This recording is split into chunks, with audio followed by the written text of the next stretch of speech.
사람은 무엇을 보느냐에 따라서 그의 인생과 삶의 가치관이 달라지지 않습니까? 오늘도 하나님께서 예레미야에게 환상을 보여주시면서 네가 무엇을 보느냐, 하나님이 몰라서 물어보시는 게 아니라 하나님이 보여주시는 것을 똑바로 보고 있느냐, 그리고 제대로 이해를 하고 있느냐, 이걸 지금 묻고 계시고 있습니다. 오늘 저와 여러분이 이 세상에 살면서 하나님이 보여주시는 메시지를 제대로 보고 또 제대로 발견할 수 있기를 간절히 원합니다. 우리 옆에 있는 분하고 같이 인사하시겠습니다. 하나님의 뜻을 온전히 바라보시기를 바랍니다. 우리 인사하시겠습니다. 네. 예레미야 시대의 특징은 두 가지가 있습니다. 하나는 사회적 도덕적으로 타락한 시대라는 거죠. 그리고 또 하나는 영적으로 타락한 시대입니다. 그러니 이것을 합치면 도덕적으로, 사회적으로, 영적으로 모든 분야에서 다 타락한 시대가 예레미야가 활동한 시대였음을 알 수가 있습니다. 그래서 예레미야서 2장 8절에 보면 이렇게 말씀합니다. 같이 우리 화면에 있습니다. 읽겠습니다. 시작. 제사장들은 여호와께서 어디 계시냐 말하지 아니하였으며 율법을 다루는 자들은 나를 알지 못하며 관리들도 나에게 반역하며 선지자들은 바알의 이름으로 예언하고 무익한 것들을 따르느니라. 아멘. 오늘 여기에 보니까 제사장들은 여호와가 어디 계시냐, 여호와에 대해서 말하지 않았다라는 거예요. 그리고 율법을 다루는 자들은 율법의 전문가이면서도 실상 하나님을 잘 알지 못했다라는 거죠. 그리고 관리들도 하나님에게 반역하고 선지자들은 하나님 앞에 예배해야 되는데 바알의 이름을 부르면서 바알을 섬기는 그런 일을 했다라는 말씀입니다. 지금 그게 뭐예요? 예레미야 시대의 모습을 한마디로 표현하는 것이 오늘 이 말씀의 내용이죠. 얼마나 타락했는지, 얼마나 부패했는지를 알 수가 있습니다. 이럴 때 하나님은 예레미야를 택하십니다. 예레미야를 부르십니다. 예레미야를 선지자로 하나님이 부르시는데 그 당시에 예레미야에 대해서 관심 갖는 사람은 하나도 없었어요. 예레미야에 대해서 주목하는 사람은 아무도 없었어요. 예레미야가 선지자로 누가 인정해주는 사람 하나도 없었습니다. 왜 그런가 하면 예레미야는 아나돗 사람이라고 알려져 있는데, 아나돗은 어디냐면 사해의 맨 끝에 그 유배지가 있는데 그 유배지가 바로 아나돗이라는 거예요. 유배지는 사람이 가기도 힘들고 나오기도 힘들고 하는 그런 곳 아닙니까? 사람이 외면하고 사람이 관심도 안 갖는 그런 곳이에요. 거기에서 태어난 예레미야에 대해서 아무런 관심도 갖지 않냐고 주목도 하지 않았지만 하나님은 이 예레미야를 하나님의 선지자로 그리고 하나님의 일꾼으로 사용하여 주셨다는 것입니다. 오늘 그 하나님은 오늘 저와 여러분도 하나님께서 충분히 사용하여 주실 줄로 믿습니다. 내 존재가 별거 아닌 것 같고 내 존재가 별로 가문도 별로 좋은 것 같지도 않고 내가 어떤 가진 것도 많은 것 같지 않고 내가 할 수 있는 것도 별로 없는 것 같지만 하나님, 사람들은 나를 주목하지 아니하고 또 사람들은 나에게 관심을 갖지 않는다 할지라도 주님께서는 나를 신경 쓰시고 나에게 관심을 가지시고 그리고 나를 사랑하시고 그리고 나에게 은혜를 주시는 줄로 믿습니다. 오늘 우리 호산나 찬양대가 찬양한 것처럼 하나님이 날 사랑하는 그 은혜를 다시 한번 확인할 수 있기를 간절히 원합니다. 그런데 이 예레미야는 별명이 있었어요. 예레미야 선지자는 별명이 뭡니까? 눈물의 선지자. 예레미야는 눈물의 선지자. 제가 주일학교 때 예레미야가 누군지는 몰라도, 예레미야가 어떤 일을 했는지는 몰라도 예레미야 그러면 바로 이어서 나오는 말이 뭐예요? 눈물의 선지자. 이걸 알았어요. 어떤 분은 눈물의 씨앗, 이게 더 빨리 나올 수도 있겠지만 눈물의 선지자. 요나, 물고기 뱃속에 들어갔다 나온 요나, 이렇게 모세, 그러면 작은 강주리의 모세, 다윗 돌팔매의 다윗. 우리가 이렇게만 성경 인물을 알아도요 굉장히 많이 알 수가 있을 겁니다. 뽕나무 위에 삭개오. 그렇죠?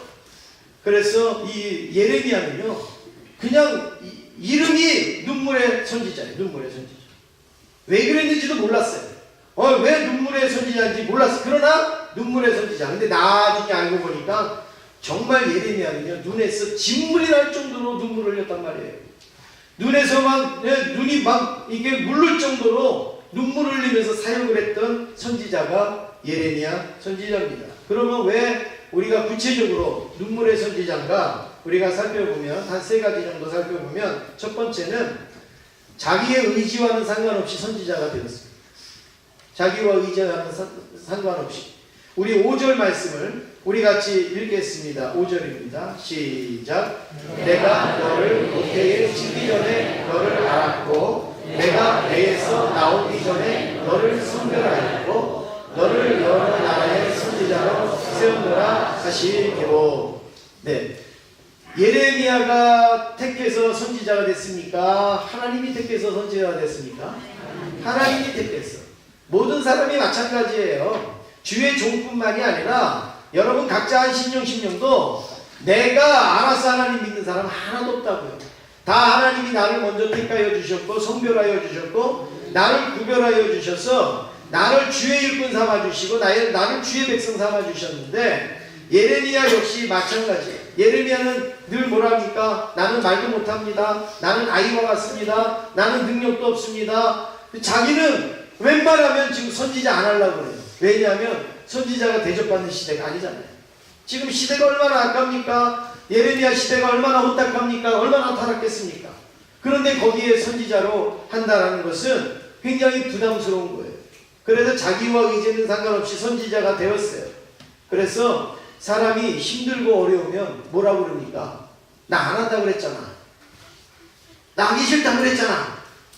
그런데 왜 나보고 하라고 해갖고 왜 나한테 이렇게 힘들게 이런 마음이 오게 있는 거예요. 좋으면 신나면 그냥 가는 거예요. 그런데 힘들고 어렵고 고달프면 자꾸 우리가 원망을 하고 짜증을 내는 거예요. 짜장면집에 갔습니다. 짜장면을 먹을까 짬뽕을 먹을까 고민을 합니다. 그런데 옆에서 야 짬뽕 먹어봐. 짬뽕 괜찮아 맛있어. 그래서 짬뽕을 시켰어요. 그런데 막상 먹어보니까 어때요? 맛이 하나도 없는 거예요. 그러니까 계속 먹으면서 누구를 원망할까요? 옆에서 권한 사람 원망하는 거예요. 왜 나보고 짬뽕 먹으라 그래갖고 이렇게 맛도 없는 짬뽕을 먹느냐고. 계속 먹으면서 또 먹고 또 계산할 때도 맛없는 거 사줬으니까 네가 돈 내라 그러고 그 사람 보고 돈 내라고. 그리고 끝나고 나가서 차 마시면서도 계속 오늘 짜장면 먹을 건데 짬뽕 먹어서 아주 뭐 입맛을 배렸다는 거 잊어버릴 때까지 집에 가서 또 전화를 하는 거지. 오늘 내가 짬뽕만 안 먹었으면 뭐 이러면서 하는 거예요. 그런데 여러분 여기에 아주 큰 모순이 있습니다. 짬뽕을 먹으라고 권해서 내가 먹었지만 마지막에 결정은 누가 내리냐면 내가 내립니다. 안 그렇습니까? 짬뽕 먹어라 그래도 내가 짜장면 결정하면 짜장면 먹는 거고 내가 짬뽕 결정하면 짬뽕 먹는 거고 내가 결정한 거예요. 내가 결정. 나 좋다고 결혼해달라고 그래갖고 결혼을 했어도요 그 사람 때문에 결혼한 게 아니라 누가 결정한 거예요? 내가 결정한 거예요. 그러니까 평생도록 왜 나한테 결혼해달라고 그래갖고 속을 새기냐고 막 그런 말을 하지 말란 말이에요. 누가 결정한 거예요? 내가 결정한 거예요. 내가 책임져야 돼요. 내 결정 내가 책임지고 내가 감당해야지. 그 왜 자꾸 너 때문에 짬뽕 시켰느니 계속 그러는 것은 우리의 건강한 우리의 모습이 아닙니다. 오늘 예레미야도 아마 그런 상황에 놓였는지 몰라요. 나는 선지자 되기 싫었는데 하나님이 나를 선지자 시켰잖아요. 그런데 지금 상황이 힘들어요. 말씀을 전해도 듣지도 않고 깨닫지도 않고 너무 힘들어요. 그러니 어떻게 해요? 예레미야는 울 수밖에 없는 거예요. 그래서 하나님 앞에 맨날 우는 거죠. 그 다음에 두 번째로 예레미야가 왜 눈물의 선지자냐? 예레미야가 전한 메시지가 슬픈 메시지예요. 메시지가 신나는 메시지, 막 즐거운 메시지, 막 성령 충만한 메시지면 얼마나 좋겠어요. 그런데 전하는 메시지마다 심판을 선고해야 되고 징계, 이런 것들을 계속 전해야 되고 이스라엘 백성들의 그 죄악을 보면서 말씀을 전해야 되니 예레미야가 얼마나 마음이 아프겠습니까? 그러니까 예레미야는 맨날 하나님 앞에 눈물을 흘리는 거예요. 은혜를 선포하고 축복을 선포하고 막 이래야지 신이 나지 않겠어요. 그런데 맨날 니네 그러다가 혼난다, 그런다가 하나님 앞에 매맞는다, 징계당한다, 이런 말씀을 하면 얼마나 힘들겠냐. 이제 3월달부터 교회에 대신방이 있는데 대신방에 가갖고 목사가 굉장히 힘듭니다. 대신방을 하고 나면 굉장히 힘들어요. 그런데 힘들지 않은 것이 있습니다. 그거는 무엇이냐면 가정마다 막 은혜가 넘치고 그리고 축복의 말씀을 선포하게 되어지고 그리고 막 감사의 고백이 나오고 그러면 막 이게 몸은 힘들어도 하나도 안 힘들어요. 근데 맨날 죽겠다는 거죠.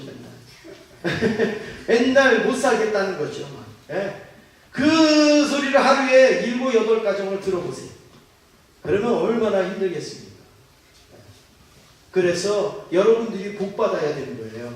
여러분들이 은혜 누려야 되는 거예요. 여러분들이 늘 기뻐야 되는 거예요. 그래야지 우리가 하나님 앞에 영광을 돌릴 수 있는 줄로 믿습니다. 우리 옆에 있는 분하고 같이 한번 인사하시겠습니다. 제발 은혜 좀 많이 받으세요. 우리 인사하시겠습니다.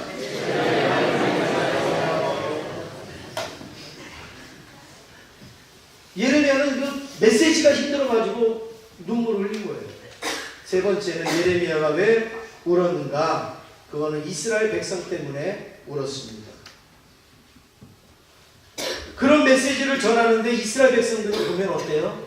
하나도 깨달을 생각도 안 하고 그리고 회개할 생각도 안 하고 그리고 상처투성이고 그리고 아픔밖에는 없고 이러니 이스라엘 백성들을 보면서 눈물을 흘릴 수밖에 없는 거죠. 우리도 마찬가지 아닙니까? 예수 안 믿는 가족들을 보면 여러분 사는 건 괜찮게 살아도 우리의 마음이 힘들잖아요. 우리의 마음이 슬프잖아요. 구원 못 받은 우리의 부모님이나 우리의 자녀들이나 가족들을 보면 굉장히 안타깝지 않습니까? 그런데 예레미야는 이스라엘 민족 전체가 다 그랬단 말이에요. 그러니 예레미야가 얼마나 마음이 아팠겠습니까? 그러니까 우는 거예요. 날마다 우는 거예요. 눈이 진물을 정도로 울었는데 예레미야서 9장 1절 우리 예레미야가 어떻게 울었는가 한번 우리가 읽겠습니다. 시작. 어찌하여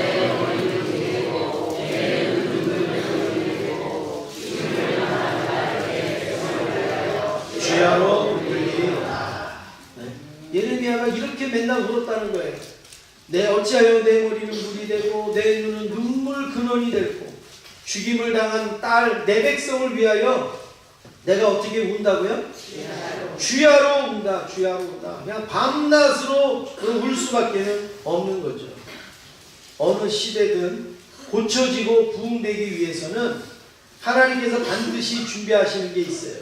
우리가 고쳐지고 그리고 우리가 부흥되기 위해서 하나님이 반드시 준비하고 있는 건데 그거는 물질도 아니고 그건 어떤 환경도 아니고 장소도 아니라 시대를 바라보면서 애통하는 마음, 현실을 바라보면서 눈물을 흘리는 그 마음들을 하나님께서는 준비를 시키는 것이죠.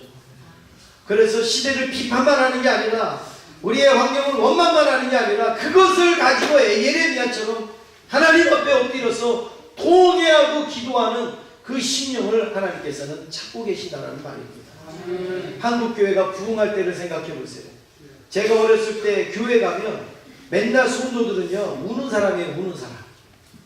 그냥 마룻바닥에 엎드려서 뭐가 슬픈지 뭐가 그렇게 괴로운지 아버지 그러면서 그냥 눈물을 그냥 흘렸단 말이죠. 그런 성도들의 눈물로 우리 한국교회가 여기까지 온 거예요. 그런 성도들의 눈물로 한국교회가 이렇게 부흥한 줄로 믿습니다. 마찬가지로 예레미야는 눈이 진물을 정도로 울었던 선지자. 하나님의 메시지는 선포해야 되는데 메시지를 듣는 그 백성들을 바라볼 때는 울 수밖에 없는 그러한 아픔을 가진 선지자였습니다.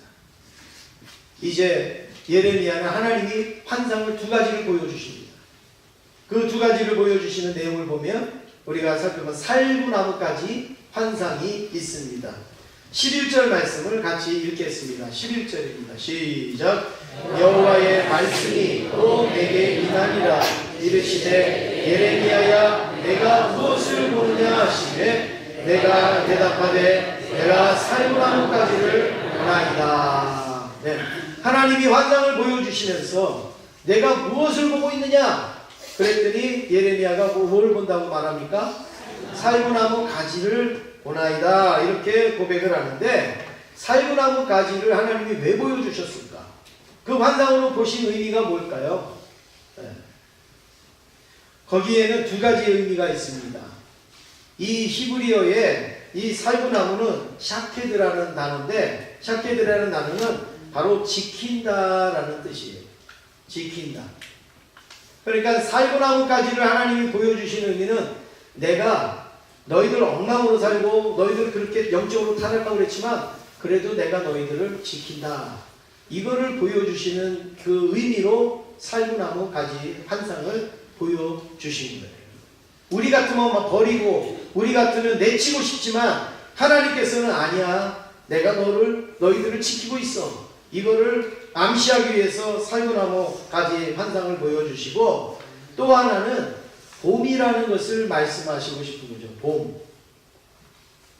우리나라도 봄 되면 제일 먼저 피는 꽃이 뭐죠? 예? 뭐 개나리도 있고 그렇죠? 또 뭐가 있어요?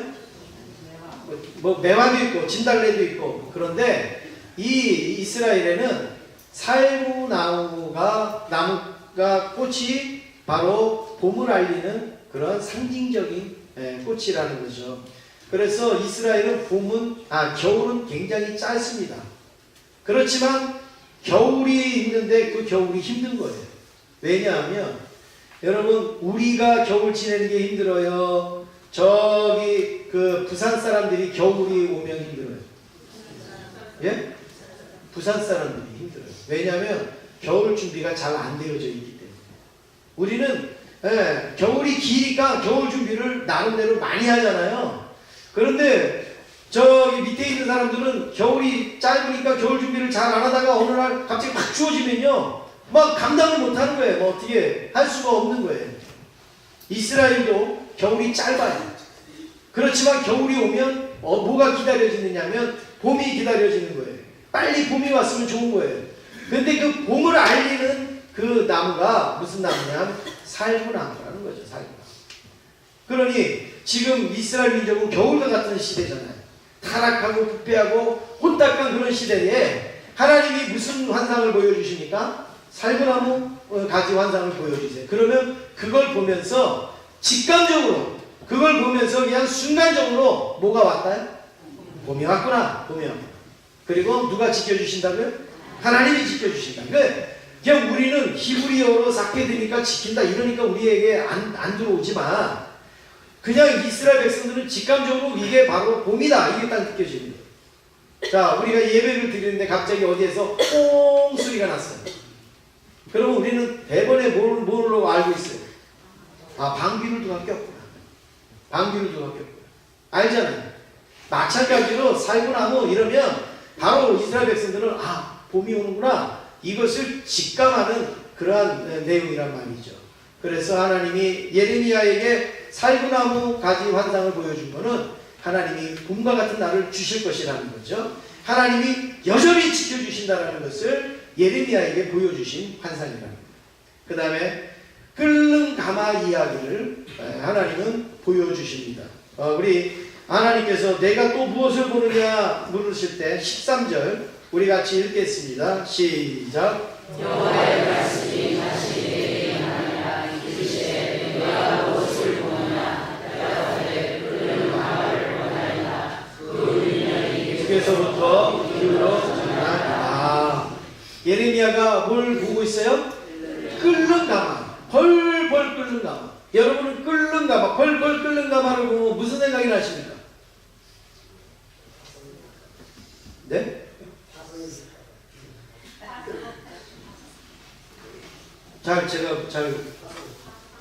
화상 입는다. 네, 그렇죠. 끓는 가마를 보면, 야, 이거 잘못하면 화상 입다. 어떤 분은 끓는 가마를 보면, 저거를 속꼬리를 사다가, 우리면은 뭐 맛있겠는데, 이렇게 생각하시겠지만, 끓는 가마를 보면 무섭잖아요. 그렇죠? 이만한 가마에 막 불이 불을 끓고 있으면, 얼마나 무섭습니까? 네, 그렇게, 네, 무섭잖아요. 근데, 이게 가만히 있어도 무서운데 어떻게 돼 있다고요? 기울어졌다래요. 기울어졌다. 어디에서 어디로 기울어졌어요? 북에서부터 남으로 기울어져 있다. 아니 왜 이런 거를 이렇게 왜 하나님이 자세하게 말씀을 보여주실까요? 아니 그냥 끓는 것만 보여줘도 되잖아요. 그런데 이게 기울어졌는데 기울어진 것도 그냥 아무렇게나 기울어졌다 그러면 되는데 꼭 집어갖고 북쪽에서 남쪽으로 기울어졌다. 그러면 이 끓는 물이 어디로 쏟아질까요? 그렇죠. 남쪽으로 확 쏟아져요. 그러면 남쪽에 있는 사람이든 뭐 땅이든 많이 뭐가 있으면 그 끓는 물에 확 데이지 않겠습니까? 그럼 얼마나 위험한 거예요. 그러면 어디 서 있어야 돼요? 남쪽에 서 있어야 돼요? 북쪽에 서 있어야 돼요? 그렇죠. 북쪽에 서 있어야지 안전한 거예요. 그러면 남쪽에 있는 사람은 이제 아주 위험한 일을 닥치지 않겠습니까? 지금 여기 남쪽이 어딜까요? 이스라엘이에요. 이스라엘. 북쪽이 어딜까요? 바벨론이에요. 바벨론. 네, 바벨론이 북쪽에 있어요. 그래서 북이라고 하면 바로 바벨론을 말하는 거예요. 그리고 남쪽이라는 것은 이스라엘을 말하는 거예요. 지금 상황이 바벨론이 이스라엘을 지금 먹으려고 굉장히 지금 그렇게 하는 상황이란 말이에요. 그런데 환상도 딱 보니까 끓는 가마가 벌벌벌벌 끓는데 북쪽에서부터 남쪽으로 이렇게 기울어져 있어요. 그러면 곧 바벨론이 이스라엘을 집어삼킬 것이라는 것이 그대로 연상되지 않습니까? 지금 예레미야가 그 환상을 보면서 어떻게 합니까? 너무나도 두렵고 너무나도 무섭고 그렇죠. 남쪽에서 가마가 이렇게 쏟아지는 것을 보는 사람이 막 두렵고 무서운 것처럼 예레미야도 지금 야 우리 민족이 지금 이렇게 망하겠구나. 우리 민족이 이렇게 지금 힘들겠구나. 지금 그것을 발견하게 된단 말이에요. 그러면서 하나님이 10절에 예레미야에게 이런 사명을 주십니다. 너는 이 일을 해야 된다. 10절 같이 읽겠습니다. 시작. 보라 내가 오늘 너를 여러 나라와 여러 왕국 위에 세워 내가 그것들을 뽑고 파괴하며 파멸하고 넘어뜨리며 건설하고 심게 하려 하리라 하시니라. 아멘. 지금 예레미야의 사명이 뭐예요? 여러 왕국 위에 너를 세워서 내가 그것들을 뭐 한다고요? 막 뽑아내요. 그 다음에 뭐예요? 파괴해요. 그리고 파멸해요. 넘어뜨려요. 물론 뒤에 가면 건설도 하고 심게도 하지만 먼저 하나님은 뽑아내고 파멸하고 그리고 넘어뜨리고 하는 그 일을 누가 해야 되느냐면 예레미야가 한단 말이에요. 그러면 하나님의 의중이 뭔가? 하나님이 왜 이런 환상을 보여주시겠습니까? 하나님은 어떤 일이 있어도 너희들을 지킨다 이거죠. 살구나무 가지 환상처럼. 그리고 너희들은 언젠가는 봄이 온다 이거예요. 꽃피는 봄이 온다. 그렇지만 그 이전에 거쳐야 될 게 있는데 너희들은 심판의 자리에 들어간다. 끓는 가마에 그 아픔을 겪게 된다는 거죠. 그래서 이제 그 날을 견뎌야 이제 다시금 꽃이 피는 살구나무를 볼 수 있을 것을 말씀해 주고 있습니다. 그게 예레미야서 29장 10절 11절에 나옵니다. 우리 한번 같이 읽으시겠습니다. 시작. 여호와께서 이와 같이 말씀하시니라. 바벨론에서 70년이 지나 내가 너희를 부르고 나의 선한 날을 너희에게 성취하여 너희를 이곳으로 돌아오게 하리라. 여호와의 말씀이니라. 너희를 향한 나의 생각을 내가 아나니 평안이요 재앙이 아니니라. 너희에게 미래와 희망을 주는 것이니라. 아멘. 맨날 눈물을 흘리는 예레미야에게 하나님이 이렇게 말씀하시는 거예요. 너무 슬퍼하지 말라는 거예요. 왜냐하면 살구꽃이 피는 날이 온다. 내가 그때까지 지키고 그리고 살구나무 꽃은 봄이 오면 반드시 필 것이다. 그런데 그러기 전에 끓는 가마에 재앙이 한 번 있을 거다.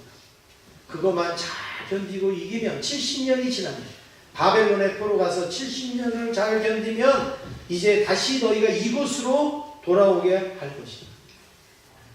하나님이 지금 하시는 것은 재앙이 아니라 뭘 주기 위해서요? 평안을 주기 위해서 하시는 것이죠. 저는 학교 다닐 때 거의 손바닥이나 종아리를 맞아본 기억이 없어요. 단체 기압으로 뭐 맞을 때 몇 번 맞아봤지, 제가 개인적으로 잘못해서 뭐 손바닥을 맞거나 종아리를 맞은 적은 별로 없어요. 아마 여기 또 많이 맞으신 분도 계실지도 몰라요. 그런데 저는 그렇게 맞지를 않으니까 다른 친구들 맞을 때에 그걸 자세히 관찰할 수 있었어요. 네. 맞는 친구들은 맞니라 정신 없어갖고 뭐 어떻게 못하잖아요. 근데 저는 구경을 하는 입장이니까 그 장면을 관찰을 많이 했는데, 선생님이요 종아리를 때리든 손바닥을 때리든 뭘 막 해놓고 꼭 마무리는 그렇게 하더라고요. 어떻게 해요? 네가 미워서 때려? 네가 싫어서 때려? 다 그래 너 잘 되라고? 네, 마무리는 항상 그렇더라고요. 항상. 네. 근데 맨날 맞으신 분은 아마 그 소리 잘 못 들었을 거예요. 아픈데 정신없는데 뭐 그 소리가 귀에 들리겠어요? 속상한데? 근데 맨 마지막에는 너 잘 되라고. 그렇죠. 지금 우리 하나님이 예레미야에게 하시는 말씀이 왜 끓는가 말을 내가 해야 되느냐. 그건 재앙이 아니라 그게 진짜 평안이라는 거예요. 그게 진짜 은혜라는 사실입니다. 여러분, 우리도 내가 알지 못하는 환난을 당할 때도 있어요. 알지 못하는 고난을 겪을 때도 있어요. 또 내가 잘못해서 또 시험과 어려움을 겪을 수도 있어요. 그렇지만 여러분, 그것도 하나님께서 나에게 평안을 주시고 은혜를 주시기 위한 하나의 방편으로 믿으시기를 원합니다. 왜 하필이면 나에게? 왜 하필이면? 그러면 하필이면 저 사람에게 하면 좋겠어요? 그것도 우리가 이기적인 마음이란 말이죠. 하나님이 내가 깨달아야 될 거 있으면 나에게, 내가 또 바뀌어야 될 게 있으면 하나님이 나에게, 내가 회개할 게 있으면 하나님이 나에게 주시겠지. 그걸 저 사람한테 줄 리가 없지 않겠습니까? 그러나 살구나무의 가지의 환상이 아직 남아있다는 것은 우리에게 희망이요, 우리에게 미래요, 우리에게 은혜와 축복인 줄로 믿습니다. 그러기 위해서는 쓴뿌리도 뽑아내고, 그리고 나의 부족한 것도 좀 고치고, 나의 연약한 것도 좀 바꾸고 회개하고 하나님 앞에 엎드려서 살구나무 가지의 환상을 봐야 되지 않겠습니까? 마지막으로 우리는 무엇을 보느냐? 우리는 무엇을 보아야 되는가? 여러분, 우리에게 있어서 끓는 가마의 환상이 아니라 늘 살구나무의 환상이 보일 수 있기를 간절히 원합니다. 그럼에도 불구하고 우리가 끓는 가마를 볼 수밖에 없는 이유가 있어요. 그 환상을 우리가 만날 수밖에 없는 이유가 있어요. 첫 번째는 우리에게 우상이 가득하기 때문에 그렇습니다.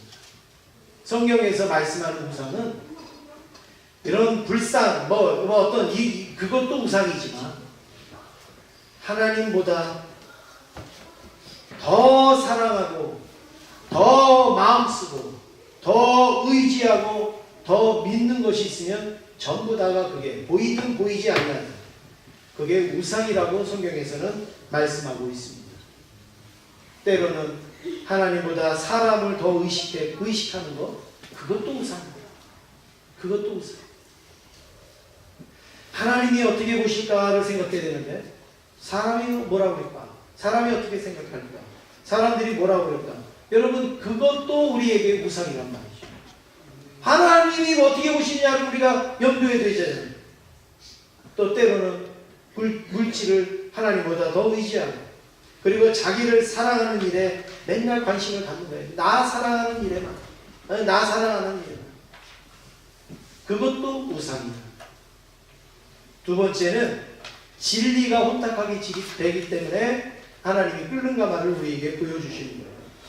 이단이나 사이비가 문제가 아닙니다. 교회 안에 복음처럼 파고드는 게 있어요. 그게 뭐냐면 세속. 복음화의 반대가 세속화예요. 복음화의 반대.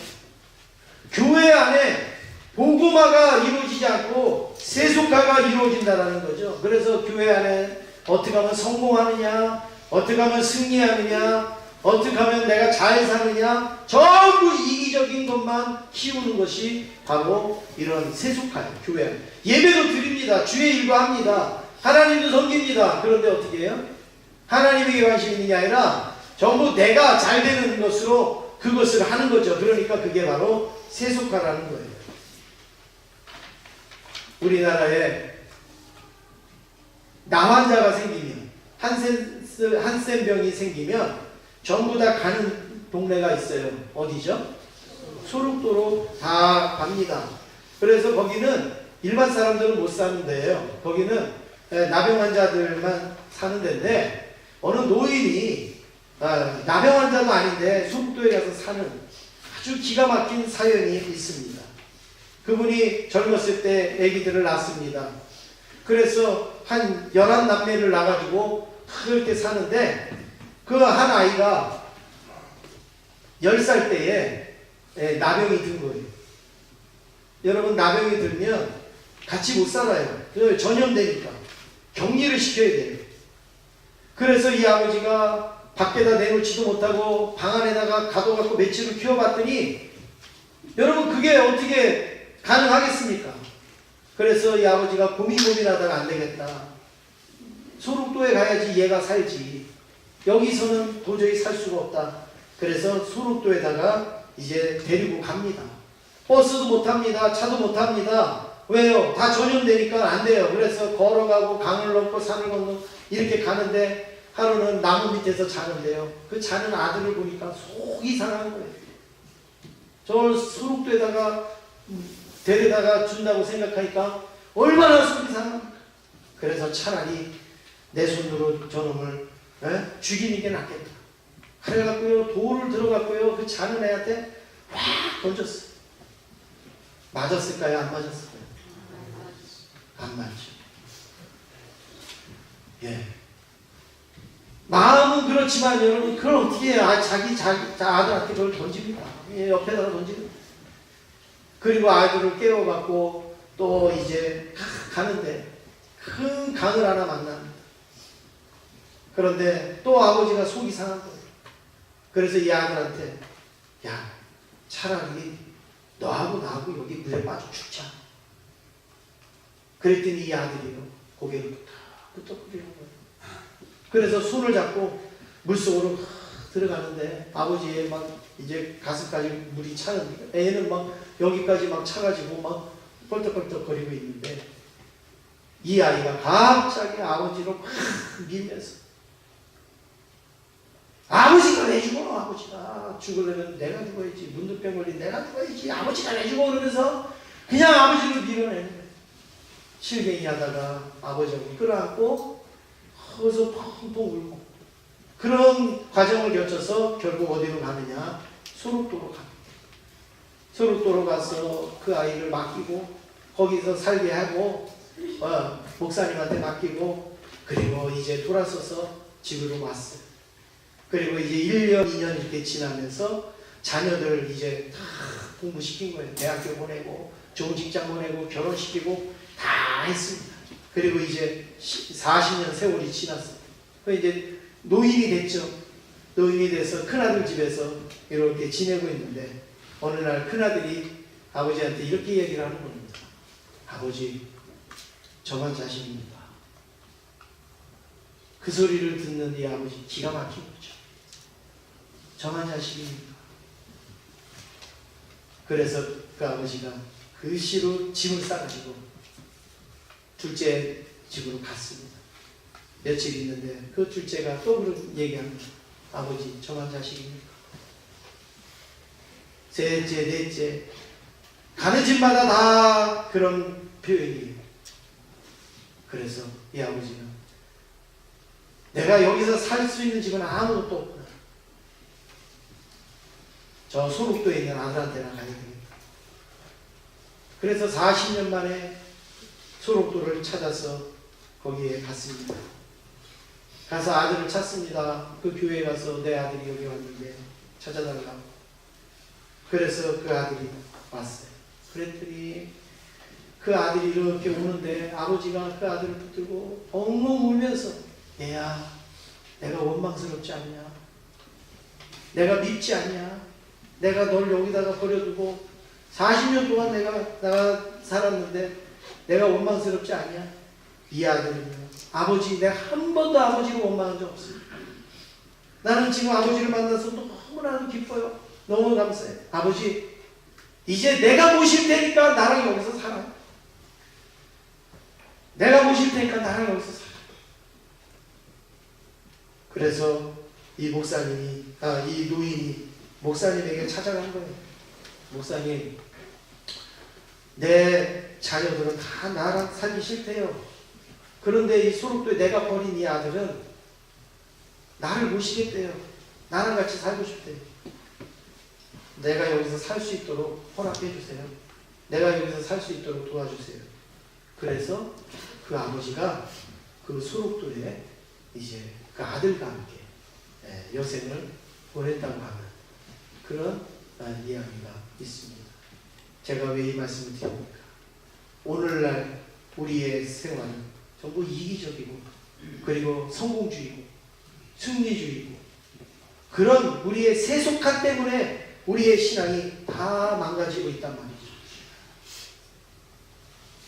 그러니 끓는 가마 환상이 우리에게 있는 거죠. 또 하나 이유가 있습니다. 세 번째는 예수님의 눈물이 없기 때문입니다. 예수님은 시간만 나면 겟세마네 동산에 올라가서 멸망당하는 예루살렘을 보면서 우셨어요. 비난하기보다, 손가락질하기보다 우셨어요. 예루살렘아, 예루살렘아 이러면서 예수님이 우셨단 말이죠. 오늘 우리들에게 예수님과 같은 눈물이 있는가? 비난은 잘하지만, 손가락질은 잘하지만,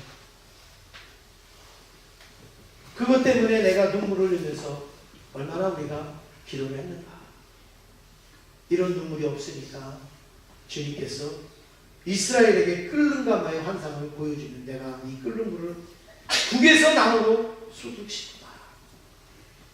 나중에 살구나무 환상을 보기는 하겠지만 그래도 너희들에게는 이게 필요하다.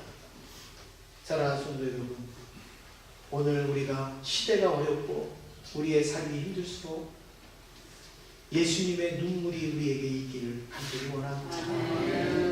속상해서 흘리는 눈물 말고, 아파서 흘리는 눈물 말고, 주님의 마음을 가지고 흘리는 눈물이 있기를 원합니다.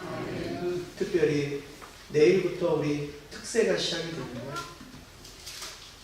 1년에 한 번 특세할 때 우리가 자녀들을 위하여서 눈물을 흘리면서 기도해보자. 내가 일주일도 내 자녀를 위하여서 눈물을 흘리면서 기도하지 못하면서 뭘 내가 자녀를 위해서 산다고 합니까? 뭘 내가 자녀를 위해서 내가 희생을 한다고 합니까?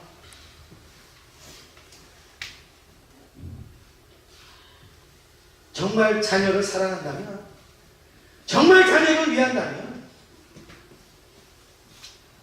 평생은 아니더라도 그래도 한 주간 하나님 앞에 새벽 기도하면서 한번 부르짖을 수 있어야 되지 않겠습니까? 우리 피곤해도 놀러 갈 거 놀러 가요. 피곤해도 우리 하고 싶은 거 해요. 50일도 아니고 500일도 아니고 5일 동안 우리가 특세에 예수님의 그 눈물로 우리의 자녀들을 위해서 기도한다.